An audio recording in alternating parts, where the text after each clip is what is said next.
Cinema शौकीन सबका स्वागत करता है। आज हम बात करने वाले हैं पेपरमिंट के बारे में। ये कहानी है राइली नाम की एक लड़की की जो अपने परिवार का बदला लेना चाहती है उन लोगों से जिन्हें सरकार बचाने की कोशिश कर रही है। कहानी की शुरुआत होती है और हम राइली नाम की एक लड़की को देखते हैं जो एक गाड़ी में एक आदमी के साथ बैठी है। तब थोड़ी देर के बाद वो आदमी उस पर हमला कर देता है। ये दोनों बहुत देर तक लड़ते रहते हैं। राइली को लड़ता हुआ देखने के बाद हमें पता लगता है कि राइली एक बेहतरीन फाइटर है। फिर भी वो आदमी उसके पैर में चाकू मार देता है। तब राइली अपनी बंदूक निकालती है और सीधा गोली मारती है उस आदमी के सर में और यहीं पर इस आदमी की मृत्यु हो जाती है। तब वो उसके लाश को बाहर निकालती है और उसे छुपा देती है अपनी ही गाड़ी की डिक्की में और निकल पड़ती है उस जगह पे जाने के लिए जहाँ पर अभी वो रहती है। और घर आकर के सबसे पहले वो अपने घाव की सफाई करती है और वहाँ पे मरहम लगाने लगती है। उसे पता है कि अगर उसने जल्दी से उपचार नहीं किया तो ये जख्म नासूर बन सकता है। फिर वो कुकीज खाने लगती है और यहाँ से कहानी जाती है फ्लैशबैक में। तब हमारे सामने आता है 5 साल पहले का दृश्य। हम राइली को देखते हैं उसकी बेटी के साथ जिसका नाम है कार्ली। ये लोग अभी एक कुकी के मेले में आए थे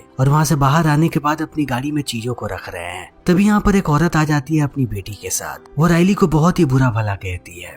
उस औरत का कहना है कि राइली ने अपनी गाड़ी को गलत जगह पे पार्क किया है। तब राइली भी जवाब देती है। बहुत देर तक इनके बीच बकझक होती रहती है लेकिन अंत में औरत गाली देकर के यहाँ से चली जाती है। तब इस चीज को देखने के बाद कार्ली राइली को कहती है कि हमें उस औरत को मारना चाहिए था। तब राइली अपनी बेटी को समझाती है कि हमें कभी भी हिंसा नहीं करनी चाहिए, हिंसा से कभी किसी का भला नहीं हुआ। इतना कहने के बाद ये दोनों गाड़ी में बैठते हैं और राइली पहुंचती है अपने पति के पास जिसका नाम है क्रिस। वो कहती है कि कार्ली को तुम अपने पास रखो, मुझे काम पर जाना है। इतना कहने के बाद वो काम पर निकल जाती है। तब हमें पता लगता है कि राइली एक बैंक में काम करती है। वो जैसे ही बैंक पहुंचती है उसका बॉस आकर के कहता है कि आज तुम्हें थोड़ा एक्स्ट्रा काम करना पड़ेगा, आज का काम बहुत ही ज्यादा है। तब राइली अपने बॉस को समझाने लगती है कि आज उसकी बेटी कार्ली का जन्मदिन है इसीलिए जल्दी उसे घर जाना है, लेकिन उसका बॉस उसकी बात नहीं सुनता। तब राइली काम पे लग जाती है। इसी बीच हम क्रिस को देखते हैं जिसके पास उसका पार्टनर आता है जिसका नाम है मिकी। मिकी एक काम का जिक्र करता है क्रिस से। इस काम में बहुत सारे पैसे हैं लेकिन ये काम इलीगल है। तब क्रिस मना कर देता है लेकिन मिकी उसे समझाता है कि अगर हमने एक बार इस काम को अंजाम दे दिया तब हमारी जिंदगी बदल सकती है, तुम्हारे पास अच्छा घर होगा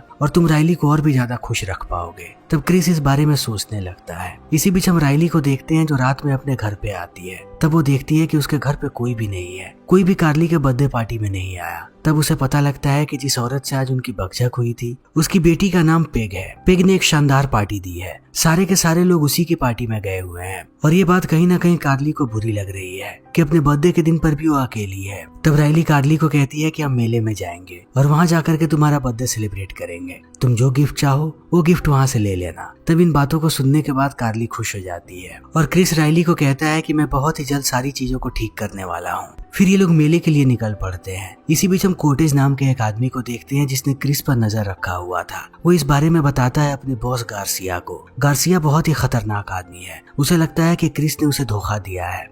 वो कॉटेज को कहता है कि अपने सबसे खतरनाक लोगों को भेजो, क्रिस के साथ साथ उसके पूरे परिवार को खत्म करवा दो। तब कॉटेज 3 लोगों को भेजता है क्रिस के पीछे। जैसे ये लोग मेले के अंदर दाखिल होते हैं तीनों कातिल इन पे अंधाधुंध गोलियां चलाने लगते हैं। क्रिस और कार्ली दोनों की एक ही झटके में मौत हो जाती है और राइली को भी गोलियां लगती हैं, लेकिन गोलियां लगने के बावजूद वो जाती है अपने परिवार के पास। तब उसे पता लगता है कि उसका परिवार खत्म हो चुका है, उसका पति और उसकी बेटी दोनों की मौत हो चुकी है। तब वो फूट फूट के रोने लगती है। इसी बीच यहाँ पर पुलिस वाले आ जाते हैं एम्बुलेंस लेकर के। ये लोग कैसे भी राइली की जान बचाना चाहते हैं इसीलिए जल्दी से उसे लेकर के हॉस्पिटल जाया जाता है। तभी यहाँ पर हम 2 पुलिस वालों को देखते हैं जिनका नाम है कारमाइकल और मोसेस। कारमाइकल को बहुत ही ज्यादा बुरा लगता है राइली के लिए। वो कहता है कि राइली की जिंदगी अब आसान नहीं होगी, एक ही झटके में उसका पूरा परिवार खत्म हो चुका है और अब समय ऐसे ही बीतने लगता है। देखते ही देखते 1 महीने का वक्त बीत जाता है। तब राइली होश में आती है। होश में आते ही वो देखती है कि कारमाइकल उसके सामने है। वो उसे बताता है कि 1 महीने का वक्त बीत चुका है, हम 1 महीने से इस केस पर काम कर रहे हैं। हमने बहुत सारे लोगों को पकड़ा है जिनमें से 3 लोगों पर हमें शक है। अगर तुम उन्हें पहचान लेती हो तभी हम उन्हें सजा दिलवा पाएंगे, अगर तुमने उन्हें नहीं पहचाना तब वो सारे के सारे लोग रिहा हो जाएंगे। तब राइली कारमाइकल से पूछती है कि आखिर उन लोगों ने क्रिस को क्यों मारा। तब कारमाइकल पूरी बात बताता है। इस शहर का सबसे बड़ा ड्रग डीलर है गार्सिया नाम का आदमी। क्रिस उससे ड्रग्स चुराने वाला था लेकिन अंत में उसने प्लान को कैंसिल कर दिया। फिर भी ये प्लान बाहर आ गया कि क्रिस नाम का आदमी ड्रग्स चुराने की कोशिश करेगा गार्सिया के पास से। तब गार्सिया ने अपने लोगों को भेजा और उन लोगों ने सब कुछ खत्म कर दिया। तब राइली सारी पुरानी चीजों को याद करती है और कारमाइकल को कहती है कि मुझे अभी भी उनकी शक्लें याद है, मैं उन्हें पहचान सकती हूँ। तब कारमाइकल उसे लेकर के जाता है पुलिस स्टेशन। जैसे ही राइली सारे लोगों को देखती है वो इन तीनों को पहचान जाती है। तब मोसेस आता है कारमाइकल के पास और उसे बताता है कि गार्सिया कितना खतरनाक आदमी है, वो पहले भी पुलिस वालों को मरवा चुका है, पुलिस में भी उसके कई सारे लोग हैं जिनके बारे में हमें पता नहीं है। तो अगर हम उसके खिलाफ लड़ रहे हैं तो हमें बहुत ही संभल करके रहना पड़ेगा, या तो अगर हम अपने और अपने परिवार की सलामती चाहते हैं तो हमें इस केस को छोड़ देना चाहिए। तब कारमाइकल भी इस बारे में सोचने लगता है। तभी हम राइली को देखते हैं जो डिस्चार्ज होकर के अपने घर आ चुकी है। उसे अब इस घर को खाली करना पड़ेगा। वो सारी चीजों को पैक कर रही है, लेकिन इस घर के हर एक कोने में उसके परिवार की यादें हैं। वो सबको याद करके रो रही है। तभी यहाँ पर हेंडरसन नाम का आदमी आता है जो इसके खिलाफ केस लड़ रहा है। वो राइली को बहुत सारे पैसे ऑफर करता है ताकि वो केस वापस ले ले। इसी बीच उसकी नजर पड़ती है राइली की दवाइयों पे। वो एंटीसाइकोटिक पिल्स ले रही है। तब राइली सारे पैसे उठा करके फेंक देती है और हेंडरसन को कहती है कि यहाँ से निकल जाओ। तब वो कहता है कि तुम इस केस को हारने वाली हो, ये सारी दवाइयाँ तुम ले रही हो, इन सब का असर तुम्हारी याददाश्त पे पड़ता है। मैं इस बात को कोर्ट में उछालूंगा और तुम केस हार जाओगी, इसीलिए अभी भी मौका है तुम्हारे पास। अगर तुम इन पैसों को ले लो तब हम दोनों का फायदा हो सकता है। लेकिन राइली उसकी बात नहीं मानती और जल्दी ही केस की सुनवाई शुरू हो जाती है। हेंडरसन कोर्ट में यही सारी बातें कहता है। वो राइली की सारी मेडिकेशन ला करके रख देता है कि उसकी याददाश्त अब पहले जैसी नहीं रही। वो एंटीसाइकोटिक पिल्स ले रही है, इसीलिए उसकी मानसिक स्थिति भी ठीक नहीं है। वो गलत आरोप लगा रही है इन तीनों लोगों पर। तब कहीं ना कहीं जज भी उसकी बातों में आ जाता है। तब राइली डिस्ट्रिक्ट अटॉर्नी की तरफ देखती है क्योंकि वही उसका वकील है। वो केस लड़े, लेकिन वो कुछ नहीं करता, वो चुपचाप बैठा रहता है। तब राइली गुस्सा हो जाती है और गालियां देकर के उसे मारने जाती है। इस चीज को देखते ही पुलिस वाले उसे पकड़ लेते हैं और उसे शॉक भी देते हैं, जिससे एक बार फिर से राइली घायल हो जाती है। तब पुलिस वाले अपनी गाड़ी में बैठा के उसे लेकर के यहाँ से जाने लगते हैं। राइली को अब पागल खाने में भेजा जा रहा है ताकि उसके दिमाग का उपचार हो सके। फिर समय ऐसे ही बीतने लगता है। थोड़े समय के बाद लिसा नाम की डिटेक्टिव आती है मोसेस और कारमाइकल के पास। वो उन्हें बताती है कि राइली जब वहाँ से भागी थी तब उसने बैंक से 15,000 रुपए चुराए थे, जिससे उसने हथियार खरीदे और एक एक करके अब वो उन सारे लोगों को मार रही है जितने भी लोग शामिल थे उस केस में। इसी बीच हम राइली को देखते हैं जो जाती है जज के घर पे और उसे कुर्सी से बांध देती है। तब उससे पूछती है कि क्या तुम मुझे पहचानते हो? तब जज कहता है कि नहीं। तब वो अपने बारे में सारी बातें बताती है कि मेरे सामने मेरे पति और मेरी बच्ची को मार दिया गया। मैं उन्हें पहचान गई कि वो कातिल कौन थे, लेकिन तुमने सबको रिहा करवा दिया और मैं पागल खाने पहुंच गई, जहाँ पर मैंने हर रोज अपने आप को ताकतवर बनाया ताकि मैं तुम सबका खात्मा कर सकूं और अपने परिवार का बदला भी लूं। मैंने तुम्हारी पूरी हिस्ट्री निकाली है। तुम हमेशा से ही घूसखोर रहे हो। घूस लेकर के तुमने मासूमों की जिंदगियां बर्बाद की है, लेकिन ये तुम्हारा अंत है। इतना कहने के बाद वो बाहर चली जाती है। बाहर जाते ही वो बटन दबाती है और एक धमाके में जज की मौत हो जाती है। तभी ये बात पता लगती है मोसेस को। वो समझ जाता है कि ये सब कुछ राइली कर रही है। इसी बीच इन्हें खबर मिलती है कि राइली ने हेंडरसन को भी मार दिया और उसके साथ साथ उसने अटर्नी को भी धमकी दी है कि वो जल्दी ही उसे भी मार देगी। इसी बीच हम गार्सिया को देखते हैं। उसके आदमी उसे बताते हैं कि राइली बहुत ही खतरनाक हो चुकी है। उसने जज को मार दिया और उसके साथ साथ हेंडरसन को भी मार दिया। अब वो वक्त दूर नहीं है जब वो हमारे पास आएगी। तब इन बातों को सुनने के बाद गार्सिया कहता है कि उसके सर पे इनाम रखो और सारे कातिलों के पास उसकी तस्वीर भेज दो। जो भी उसे मारेगा उसे मुंह मांगी कीमत मिलेगी। तभी हम देखते हैं कि गार्सिया का कंपटीटर यहाँ पर आता है और वो उसे धमकी देता है कि अगर गार्सिया ऐसे ही करता रहा तो वो उसके पूरे गिरोह को खत्म कर देगा। तब ये बात गार्सिया को समझ में नहीं आती। तब वो कहता है कि तुमने मेरे 2 अड्डों को उड़ा दिया और कहते हो कि तुम्हें कुछ भी पता नहीं।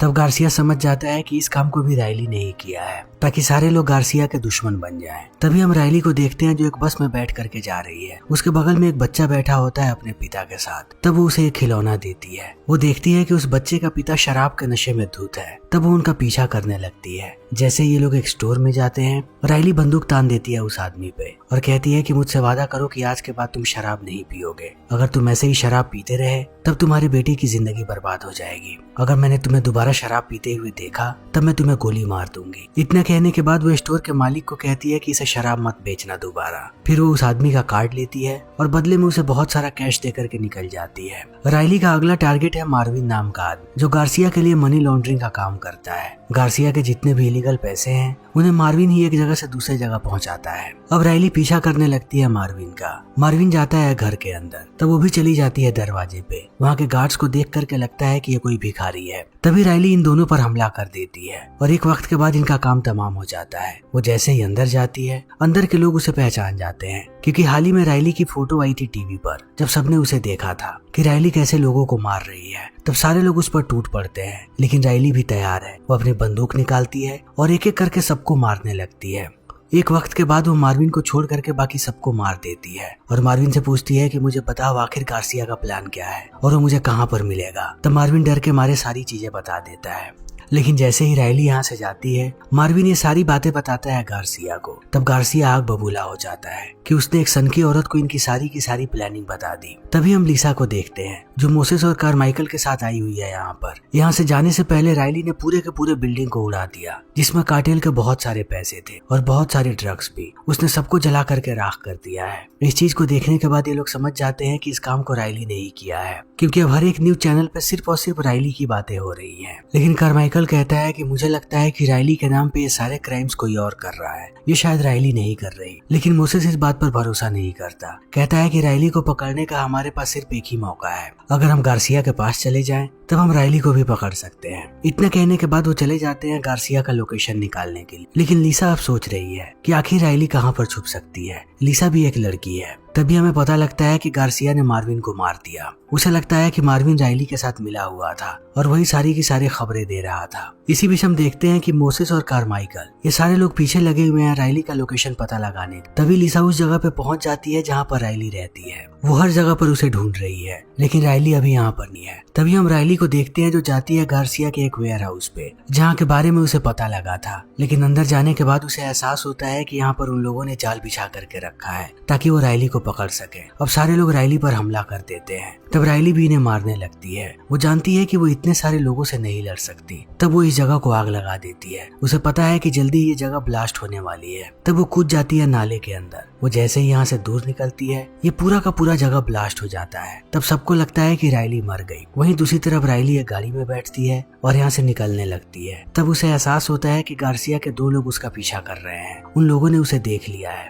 तब वो यहाँ से भागने लगती है। लेकिन थोड़ी देर के बाद वो अपनी गाड़ी रोकती है और इन दोनों को मार देती है और इनकी कार में बैठ करके निकल पड़ती है गार्सिया के पास जाने के लिए। जैसे ही वो दरवाजे पे पहुंचती है, वहीं से अंधाधुंध गोली चलाने लगती है गार्सिया के सारे लोगों पर और इन सबको मारती हुई चली जाती है घर के अंदर। यहाँ पर भी अंधाधुंध गोलियां चल रही हैं, लेकिन एक एक करके रायली अब सबको मार देती है और अंत में वो पहुंचती है गार्सिया के पास। लेकिन वो गार्सिया को गोली मारती उससे पहले यहाँ पर गार्सिया की बेटी आ जाती है, जिसे देख करके अब रायली डिस्ट्रैक्ट हो जाती है। उसे अपनी बेटी कार्ली की याद आती है। तब गार्सिया इस चीज का फायदा उठाता है और स्टैप कर देता है रायली को। अब दोबारा जब तक रायली अपने आप को संभालती, तब तक गार्सिया यहाँ से अपनी बेटी के साथ भाग जाता है। तब रायली भी बाहर आती है और पहुंचती है पेक के घर पे। पेक जैसे ही दरवाजा खोलती है, वो उसका नाक तोड़ देती है और बांध देती है ले जा करके टेबल पे और बताती है कि तुम्हारी शादी तुम्हारी वजह से टूटी थी, तुम एक वाहियात औरत हो। इतना कहने के बाद वो पेक की गाड़ी लेकर के निकल जाती है। तभी हम लिसा और कारमाइकल को देखते हैं। लिसा को अब रायली की गाड़ी मिल चुकी है। जब वो उसे ध्यान से देखती है, तब वो कारमाइकल को कहती है कि लिसा अपना बदला ले रही है सिर्फ, और वो उन्हीं लोगों को मार रही है जो वाकई में गुनहगार हैं। हमें उसे जिंदा पकड़ना चाहिए। तब कारमाइकल कहता है कि हाँ। तभी हम रायली को देखते हैं जो पहुंचती है कॉटेज के पास और उस पर हमला कर देती है। थोड़ी देर के बाद वो उसे मारती है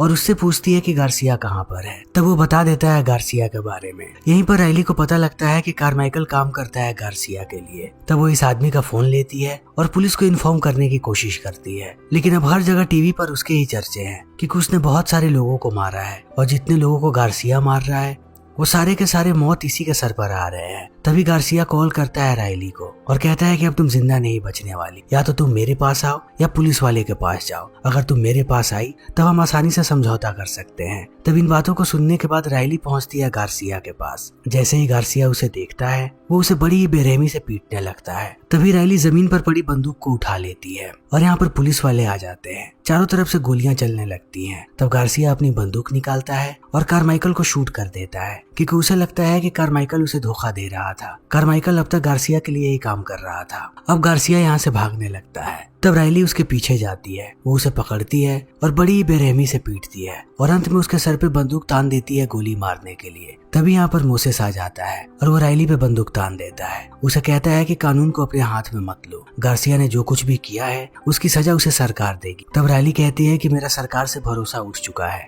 वो सारे के सारे गुनहगार कोर्ट में थे लेकिन सरकार ने उन्हें छोड़ दिया। अब मैं दोबारा भरोसा नहीं करूंगी सरकार पे, मैं बड़ी मुश्किल से यहाँ तक पहुंची। इतना कहने के बाद वो सीधा भेजे में गोली मारती है गार्सिया के। इस चीज को देखते ही पुलिस वाले गोली चलाने लगते हैं राइली पर। तब मोसेस उन्हें रोकता है और राइली यहाँ से भाग जाती है। सारे पुलिस वाले उसे ढूंढने लगते हैं। अगली सुबह मोसेस पहुंचता है कब्रिस्तान में। तब वो देखता है कि राइली वहीं पर है, वो अपने परिवार के कब्र के ऊपर बैठी हुई है। तब मोसेस जाता है उसे उठाने के लिए। तब राइली कहती है कि मुझे यहीं पर छोड़, मेरा वक्त आ चुका है, मैं किसी भी वक्त मर सकती हूँ। लेकिन मोसेस उसे उठा के ले जाता है अस्पताल और चारों तरफ ये खबर फैल जाती है कि राइली को पकड़ लिया गया है। तब जितने भी नेता होते हैं इसमें राजनीति दिखाना शुरू कर देते हैं। जो रूलिंग पार्टी होती है वो सबको आकर के कहती है कि राइली को सजा जरूर मिलेगी। जैसे ही मोसेस को ये बात पता लगती है वो समझ जाता है कि ये लोग राइली के साथ बहुत ही गलत करने वाले हैं, जबकि राइली ने अच्छा काम किया है। उसने उन मुजरिमों को सजा दी है जिन्हें सरकार कभी भी सजा नहीं दे पाती। तब वो जाता है अस्पताल में राइली के पास। वो देखता है कि चारों तरफ गार्ड्स हैं। तब वो राइली से बात करता है और बातों ही बातों में उसके हाथ में उसके हथकड़ी की चाबी दे देता है ताकि वो यहाँ से निकल जाए। और थोड़े वक्त के बाद ऐसा ही होता है, राइली यहाँ से गायब हो जाती है, वो किसी को भी नजर नहीं आती। और इसी के साथ ये फिल्म यहीं पर खत्म हो जाती है। तो दोस्तों हमारी आज की वीडियो यहीं पर खत्म होती है। अगर आपको हमारी ये वीडियो पसंद आई हो तो इसे लाइक करें, शेयर करें और चैनल को सब्सक्राइब करें। Thank you.